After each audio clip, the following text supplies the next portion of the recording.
The highlights. Lagos State Government tasks resident on environmental cleanliness. Federal government approves e-verification for military pensioners. On the foreign scene, powerful 7.2 magnitude earthquake hits southern Peru. In sport, former Flying Eagles defender joins Scottish Premiership League club. Hibernian on 3 years contract. Now the details. I'm Taiwo Baruwa.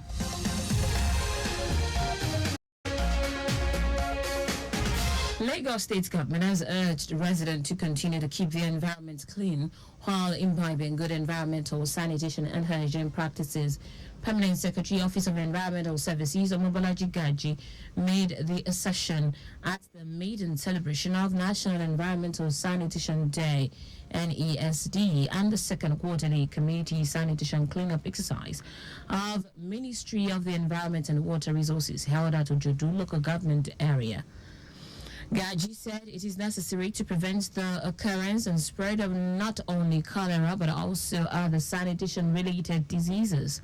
He explained that the Federal Ministry of Environment, with the approval of the National Council on Environment in conjunction with state and all local government, has set aside 28th of June every year as National Environmental Sanitation Day. Gaji stressed that the purpose of the celebration is to create awareness among the Nigerian populace on the importance of sanitation practices as a veritable means of controlling and preventing communicable diseases. Stakeholders in the non-formal education sector have been charged to work with the Lagos State Government to achieve a more advanced mass literacy level across the state. Commissioner for Tertiary Education Tolani Sule gave the charge at the 2024 Stakeholders Forum on Mass Literacy in Lagos State, organized by the Agency for Mass Education.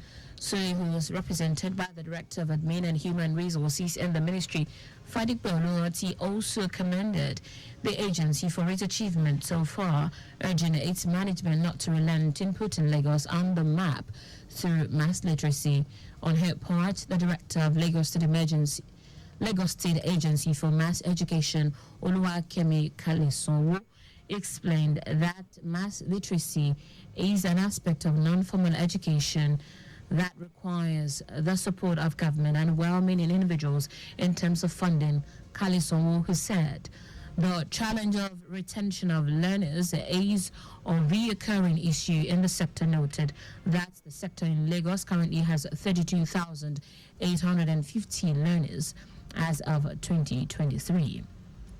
Earlier, stakeholders proffered solutions to issues facing the non-formal education, such as challenges of out-of-school children, sensitization and mobilization, improving adult learners, retention rates, importance of data collection, skill development, among others.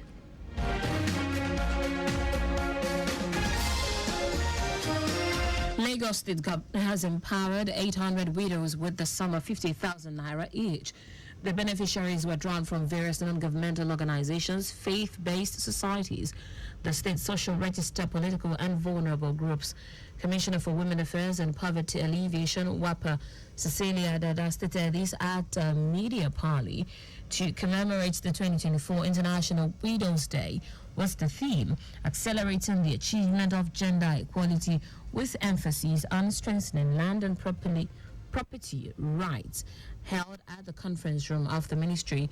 According to her, Lagos State joins the rest of the world in marking the day, focusing mainly on raising awareness on the plight of widows, especially the vulnerable ones, and their children.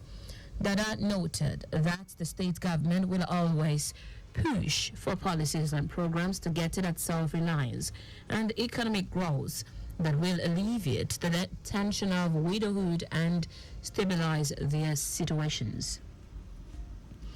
The National Economic Council has approved the nomination of 6 state governors as board members of the Niger Delta Power Holding Company, NPDHC.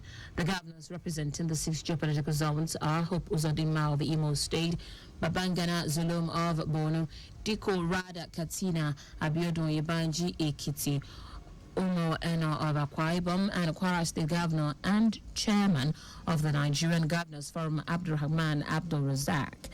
This was revealed in a statement by the Senior Special Assistant to the President on Media and Communications, Stanley Nkwocha.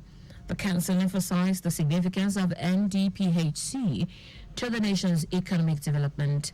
The 142 NEC meeting also received presentations and recommendations from different ad hoc committees. Now to the rest of the stories. Chairman, Military Pensions Board Paul Erumeso says the federal government has approved an electronic verification system for military pensioners to ensure sanity in pension administration. Erumeso stated this while addressing newsmen about the commencement of the electronic verification exercise nationwide in Abuja. He said the initiative is aimed at sensitizing military pension administration and eliminating issues of impersonation. The chairman said the board adopted an electronic verification system to reduce the risk of traveling from one place to another and the cost of transportation owing to their age. Erumeso called on military pensioners to take advantage of the electronic verification exercise as those who failed would cease to receive their pensions. The Nigeria Labour Congress (NLC) has cautioned state governors against exhibiting dictatorial tendencies amidst recent statements made by some of them regarding their desire to pay what they deem fit to Nigerian workers as minimum wage. NLC spokesperson Benson Opa noted that it is not an arbitrary decision, saying it represents a national wage floor, a baseline below which no worker in the law should be paid. Opa stressed that it is important to remind the governors that the national minimum wage is not synonymous with individuals' pay structure of the state, which they implement religiously, reflecting their unique financial capabilities and circumstances.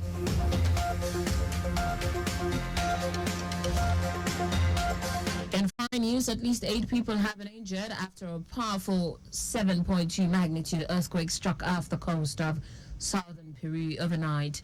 The United States Geological Survey says the quake is at a depth of 28 kilometers. The quake hit 8 kilometers west of Atiquipa, about 600 kilometers south of the capital, Lima. Some residents of Atiquipa say on social media that they felt a very strong and long quake that caused their beds to shake. CCTV footage from the nearby town of Caravelli shows a residential street at the tremor shakes violently and people rushed out of their houses. In sport now, former Flying Eagles defender Marvin Epiteta has joined Scottish Premiership club Hibernian. Epiteta linked up with the Hibernian on a free transfer following the expiration of his contract with English League One side Blackpool. The 28-year-old signed a 3-year contract with the Hibs. The centre-back rose through the English football pyramid, winning promotion with both Leyton Orient and Blackpool. On the signing, Hibernian FC head coach David Gray said Marvin has great experience at a good level in England and adds extra leadership to the dressing room. And that's it on the news at 6, but just before we go, always slow down at road junctions, intersections and pedestrian crossings. You can follow us and like all our various social media platforms: X, Traffic Radio 961, Facebook, Lagos Traffic Radio 96.1 FM, Instagram, Lagos Traffic Radio 961. Subscribe and watch our news and programs live on YouTube at Traffic Radio 961. You can also visit our website at trafficradio961.ng. Did you know that the Sanwo-Olu administration donated security equipment worth billions of naira to the police? You can get more details on the Lagos State Government website. To end the news, here are the highlights of the major stories. Lagos State Government has urged residents to continue to keep their environment clean, while imbibing good environmental sanitation and hygiene practices. The chairman, Military Pensions Board, Paul Rumerson, has hinted on the federal government approval on an electronic verification system for military pensioners to ensure sanity in pension administration. We also told you that at least 8 people have been injured after a powerful 7.2 magnitude earthquake struck off the coast of southern Peru overnight. And finally, in sport, former Flying Eagles defender Marvin Piteta has joined Scottish Premier Club Hibernian. For contacts with the newsroom, send a message to info@trafficradio961.ng. That ends the news broadcast compiled by Zainab Adebishi. I am Taiwo Baruwa. Thank you for listening. Good